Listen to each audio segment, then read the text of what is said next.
11 mai 2020, bienvenue à tous au point de presse quotidien sur la gestion de la maladie à Covid-19 en Côte d'Ivoire. Nous sommes au ministère de la Sécurité et de la Protection civile. Aujourd'hui, jeudi 14 mai, le 4e Conseil national de sécurité a eu lieu en présence de son Excellence, Monsieur le Président de la République, et d'importantes décisions ont été prises. Certainement que nos deux intervenants de ce jour nous en parleront. Il s'agit du docteur Edith Kouassi, conseiller technique du ministre de la Santé et de l'Hygiène publique, et le commissaire principal Bleu Charlemagne, porte-parole de la police nationale. Sans plus attendre, docteur Edith Kouassi, nos journalistes, nos internautes vous attendent pour nous faire le point de la situation sanitaire à ce jour et également nous dire si éventuellement des décisions vous concernent. Merci.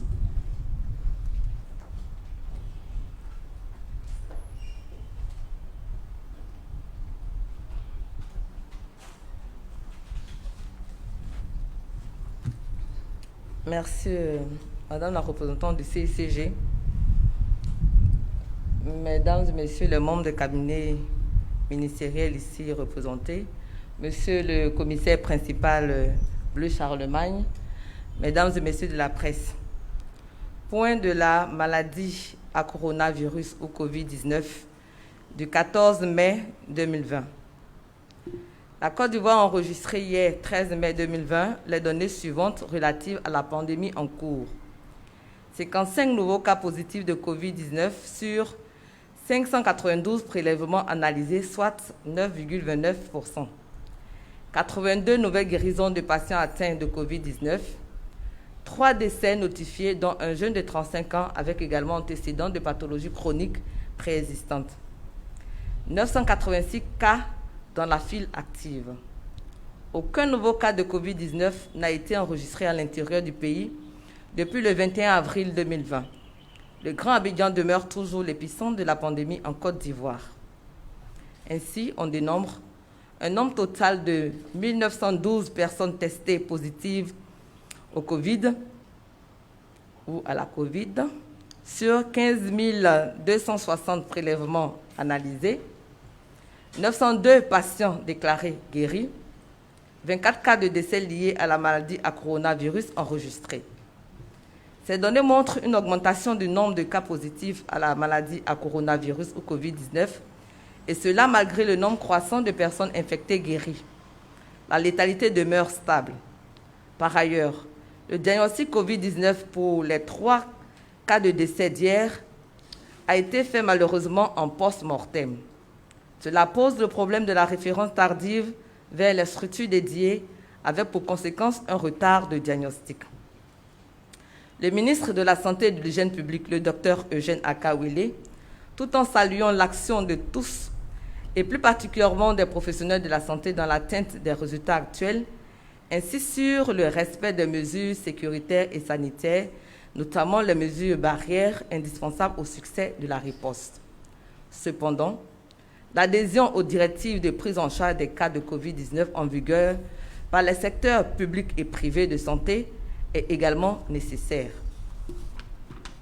En effet, tout sujet suspect qui entre dans le système de santé, qu'il soit public ou privé, doit être prélevé pour confirmer le diagnostic positif ou non et pour nécessaire à faire. En fonction des antécédents médico-chirurgicaux particuliers de cette personne, se référer immédiatement au service des maladies infectieuses et tropicales SMIT, superviseur de la prise en charge médicale pour conduite à tenir avant le rendu des résultats des tests. Aussi, le ministère de la Santé et de l'Hygiène publique précise-t-il qu'en dehors des structures dédiées, aucune autre structure publique ou privée n'est autorisée à faire la prise en charge des cas confirmés de Covid-19 dans leur établissement. Seules les structures publiques dédiées auxquelles se sont ajoutées les 3 cliniques privées que sont la PISAM, l'Hôtel Dieu et Farad sont autorisées pour le moment, sous la supervision du SMIT. D'autres établissements sanitaires pourraient intégrer le dispositif en fonction de la réalité terrain ou de l'évolution de la pandémie dans notre pays. La prise en charge des cas de Covid-19 est complète et gratuite dans le secteur public. Elle est à la charge des patients dans les cliniques privées citées plus haut. Le ministère de la Santé et de l'Hygiène publique rappelle que la maladie à coronavirus est très contagieuse et dangereuse, voire mortelle. Même si on en guérit, il est encore mieux de l'éviter et c'est possible. Il suffit simplement de s'approprier les mesures barrières, seules efficaces dans le contexte actuel, pour se prémunir contre le virus et protéger les autres. Il s'agit de la limitation des déplacements, surtout ceux non indispensables, de la pratique de la distanciation sociale, le lavage régulier des mains à l'eau et au savon, l'utilisation des gels ou solutions hydroalcooliques, la bonne attitude de tousser ou d'éternuer dans un mouchoir en papier jetable ou à défaut dans le pli du coude, le port de masques obligatoire dans le Grand Abidjan est recommandé à l'intérieur du pays, le confinement à domicile des personnes âgées ou vulnérables. Vous êtes priés donc de fréquenter les structures dédiées d'accueil et de dépistage de proximité ou d'appeler les numéros utiles et gratuits suivants, le 143, le 125, le 119 et le 101, pour être orienté devant toute préoccupation ou signe faisant évoquer la COVID-19, à savoir une fièvre accompagnée de maux de tête, de courbatures, de toux, de difficultés respiratoires ou d'essoufflement. Le ministère de la Santé et de l'Hygiène publique fait remarquer également que le bénéfice de la mise en œuvre de la plupart des mesures barrières va au-delà de la maladie à coronavirus. Par exemple, l'hygiène des mains permet de combattre les maladies manuportées comme les diarrhées chez les enfants, les vers intestinaux, la dysenterie, la fièvre jaune, etc. Les activités de routine de santé se poursuivent dans les établissements de santé, publics ou privés. Il faut se rendre dans les 10 établissements pour tout problème de santé. Les dispositions sont prises pour la sécurité des soins des patients et des prestataires. Le point de ce jour se tient dans le contexte de la tenue du 4e Conseil national de sécurité. En ce qui concerne la santé, je pense que les mesures sanitaires sont en vigueur. Un accent a été mis sur les régions et les districts sanitaires pour le suivi des personnes à l'intérieur du pays et le suivi systématique des personnes venant de l'extérieur. Je vous remercie.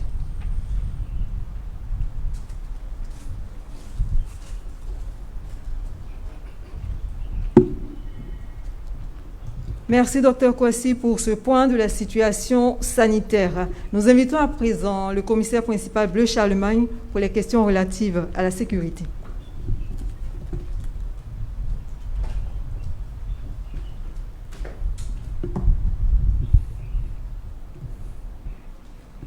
Merci, Madame Kouassi du CICG.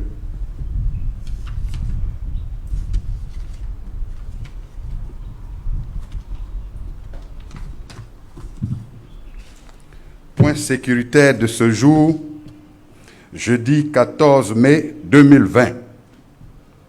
Ce point va s'articuler autour de 4 aspects. Le premier va porter sur le point de la nuit d'hier à aujourd'hui au niveau de l'application du couvre-feu à Abidjan, dans le Grand Abidjan s'entend, mais également de la surveillance de la situation sur le terrain à l'intérieur du pays. Ensuite, le point global, après 52 jours donc d'activation terrain, puis le commentaire que cela emporte, et enfin, en 4e position, les mesures regardant le volet sécuritaire prises ce jour par le Conseil national de sécurité. Point donc du jeudi 14 mai 2020. Interpellé 01, Abidjan 0, intérieur 01 personne pour flagrant délit de vol de nuit à Bonois. Assistance à personnes et entreprises en détresse 11. 10 à Abidjan, une personne à l'intérieur du pays, dont 2 pour urgence sanitaire et 9 pour escorte de personnes à domicile et assistance à entreprises de téléphonie, de construction et d'électricité. Engins mis en fourrière, 0, tant à Abidjan qu'à l'intérieur du pays. Corps enlevé pour décès naturel, 0,1. à Abidjan, Yopougon. Ce qui nous donne, en ce 52e jour de la mise en œuvre de l'état d'urgence et des mesures irrelatives, interpellés, tant à Abidjan qu'à l'intérieur, 1265, Abidjan 142, intérieur 1123. Assistance à personnes en détresse, 1122, soit Abidjan 652 et intérieur 470. Engins mis en fourrière, 388, Abidjan 94, intérieur 294. Corps enlevés partout sur l'étendue du territoire national pour décès naturel, 175, Abidjan 150, intérieur 25. Aussi, après donc la mesure annoncée hier à Bassam, nous avons constaté beaucoup de polémiques sur la toile. Sans verser donc dans cette polémique qui pullule en ce moment, donc sur une certaine toile, voudrions demander, au nom de messieurs les ministres en charge de la sécurité et de la défense, à tous nos compatriotes, de continuer à faire confiance à leurs autorités gouvernementales en ce qu'elles prennent et prendront comme mesures sécuritaires et sanitaires dans le cadre du combat contre ce virus fossoyeur sans visage ni repère géographique. Par ailleurs, toutes les mesures sécuritaires et sanitaires barrières qui ont contribué à isoler efficacement le Grand Abidjan, épicentre de la pandémie, et sécuriser sanitairement l'intérieur du pays depuis le 21 avril 2020 à ce jour, restent en vigueur. Il nous plaise, à ce stade de notre propos, de vous faire au plan sécuritaire l'économie, donc des mesures prises ce jour 14 mai 2020 par le 4e CNS, entendez par CNS, Conseil national de sécurité, tenu sous la présidence du président de la République, chef de l'État, ce jour. L'on peut retenir au plan sécuritaire les mesures suivantes. Le maintien de l'état d'urgence jusqu'au 31 mai 2020. Le maintien de la fermeture des frontières aériennes, terrestres et maritimes jusqu'à nouvel ordre. Le maintien de l'isolement du Grand Abidjan jusqu'au 31 mai 2020. Le maintien de la fermeture des bars, boîtes de nuit, cinémas et lieux de spectacle jusqu'au 31 mai 2020.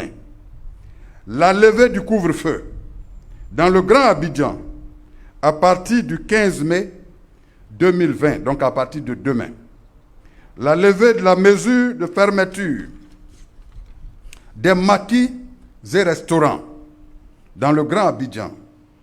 Le réaménagement des mesures restrictives de rassemblement des populations, initialement plafonnées à 50 personnes à 200 personnes, avec le strict respect des mesures barrières et de distanciation physique d'au moins 1 mètre en ce moment en vigueur. Le port systématique des masques dans les véhicules de transport en commun, les centres commerciaux, les espaces clos, les marchés et tout lieu public. L'attestation du test négatif à la COVID-19 pour l'obtention de l'autorisation de sortie du Grand Abidjan n'est plus de mise. Je vous remercie.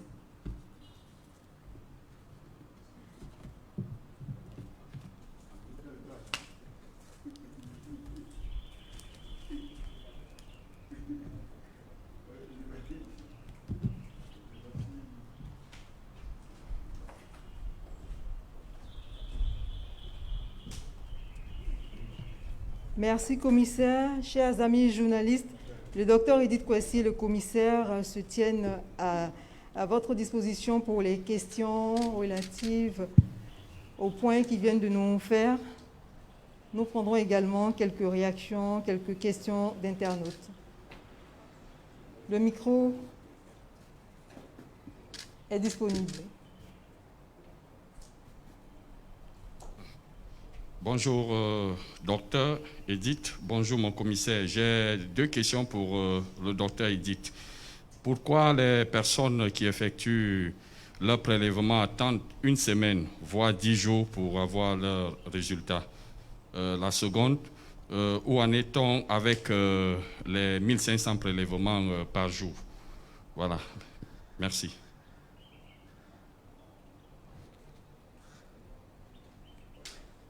Question de journaliste.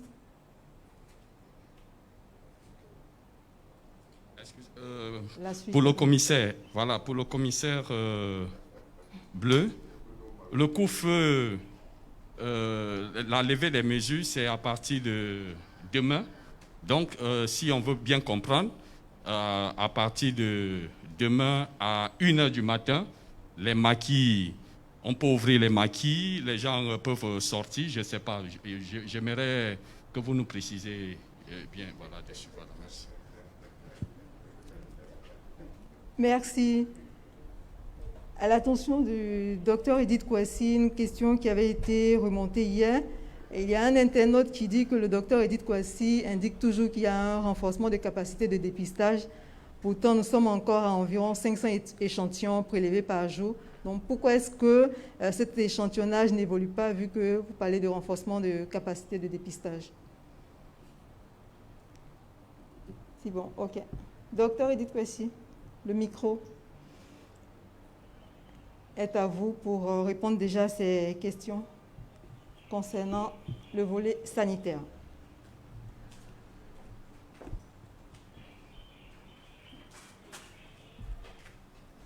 Ok, merci. La durée du rendu du résultat. Pourquoi est-ce que ce n'est pas systématique et que nous allons jusqu'à 24 à 72 heures, voire plus? Je vais tenter d'expliquer un peu le processus de prélèvement jusqu'au diagnostic et jusqu'au résultat.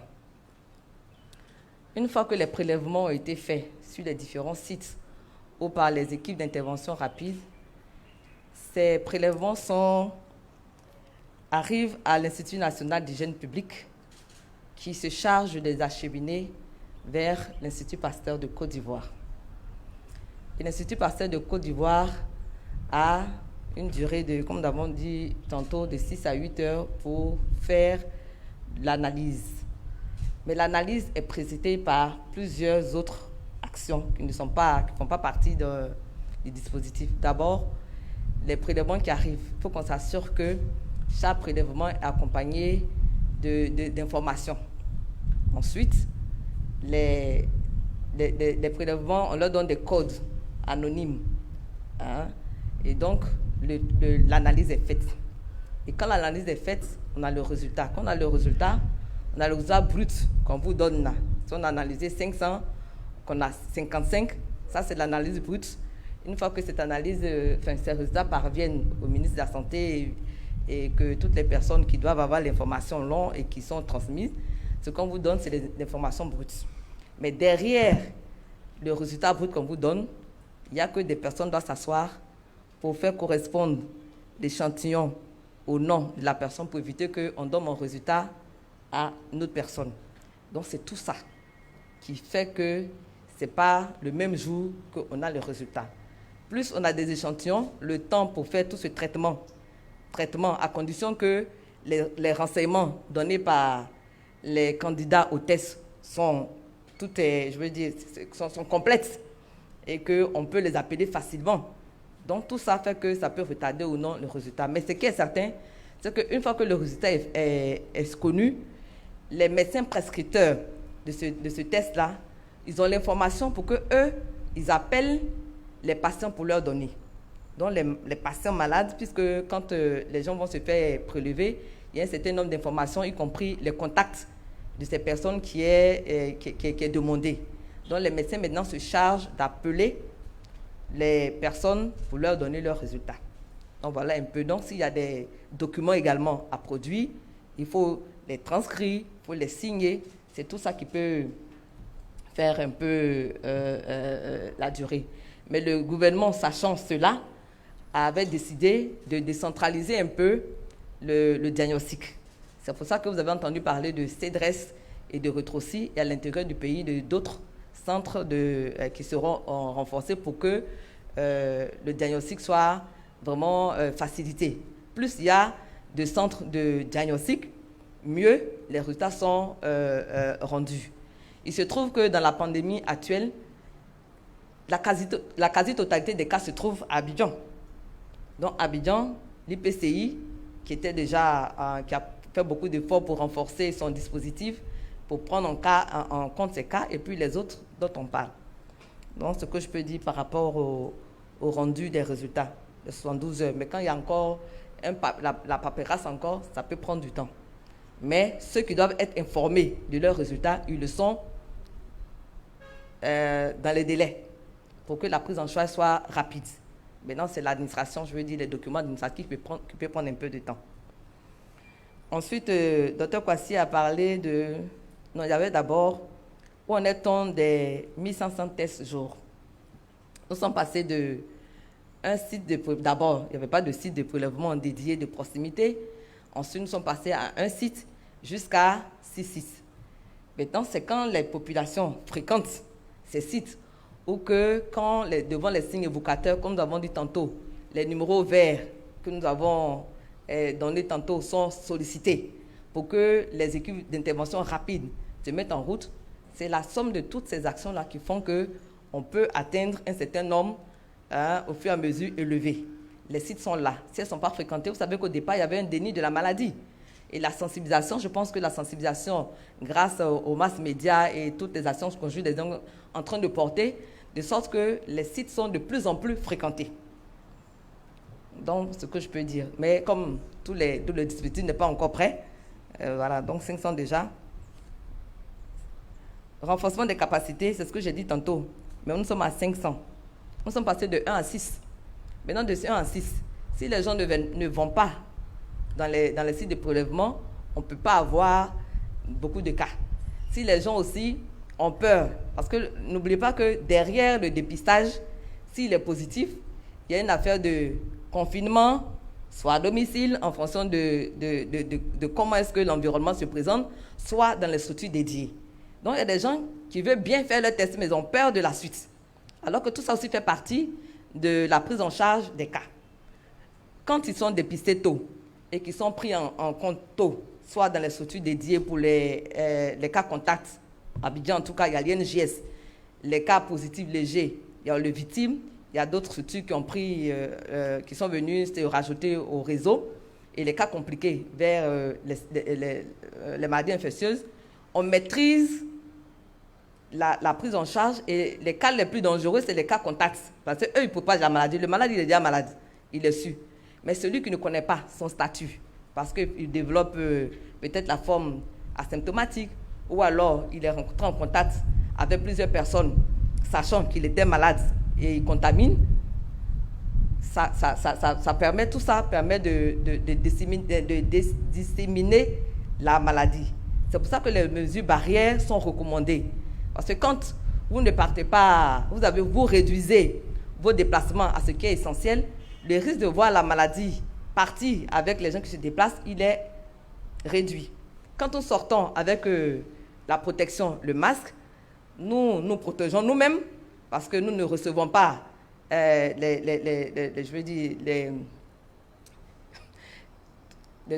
déjections de nez, de la gorge du voisin d'à côté. Et nous-mêmes également, nous ne projetons pas tout ce qui sort de nous vers ces personnes-là. Donc, ça constitue une mesure barrière. Quand nous lavons régulièrement les mains à l'eau au savon, si nous avons touché des surfaces qui sont contaminées, nous réduisons le risque de nous auto-contaminer et contaminer d'autres personnes. Mais en plus de ça, nous disons que si nous lavons régulièrement nos mains, et surtout les enfants, il y a des petites maladies que les enfants vont éviter, les maladies liées aux mains sales, aux mains sales. Donc, c'est toutes ces mesures ensemble qui permettent efficacement de lutter. Donc, la grande responsabilité, comme je disais, revient à la population. Une grande partie de cette lutte-là nous revient. Merci.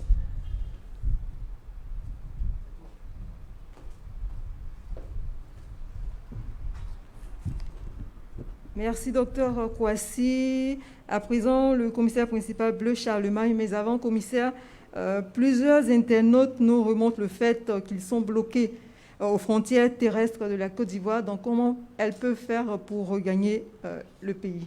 Donc, voici un élément qui se rajoute aux précédentes questions. Merci.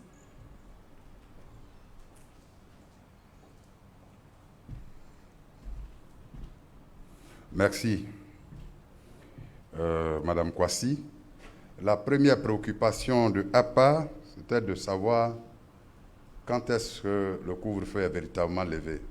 Je le répète, sans commentaire, le couvre-feu est levé à partir du 15 mai 2020. Nous sommes aujourd'hui au 14. 15 mai, c'est demain. À partir de demain, le couvre-feu, en ce qui concerne le Grand Abidjan, est levé. 15 mai 2020. On est d'accord? Voilà. Parce que si on rentre dans les histoires de 1h du matin, 2h du matin, un bon citoyen, quand même, à 2h, il faut aller dormir. Mais le couvre-feu est levé. Ensuite, les préoccupations de ceux de nos compatriotes qui seraient bloqués dans les frontières terrestres, je pense que la question est déjà traitée par le ministère des Affaires étrangères. Nous recevons depuis peu, j'allais dire, des voyageurs ivoiriens de l'extérieur qui viennent par avion pour certains, par car pour d'autres. Il faut mieux donc se mettre en rapport avec nos différentes ambassades qui ont déjà ces préoccupations-là en traitement dans leurs différents cabinets pour vous permettre justement d'être pris en charge et regagner vos familles respectives sur le territoire national. Voilà, c'est une question qui, pense, est déjà résolue au niveau du gouvernement. Et donc, je voudrais vous rassurer, chers internautes qui nous suivez, que partout où vous vous trouvez, il faut donc vous mettre en relation avec nos missions diplomatiques dans ces pays, nos consulats, nos ambassades, pour permettre votre rapatriement en Côte d'Ivoire. Voilà un peu ce que je voulais dire. Le processus est déjà lancé il y a quelques jours.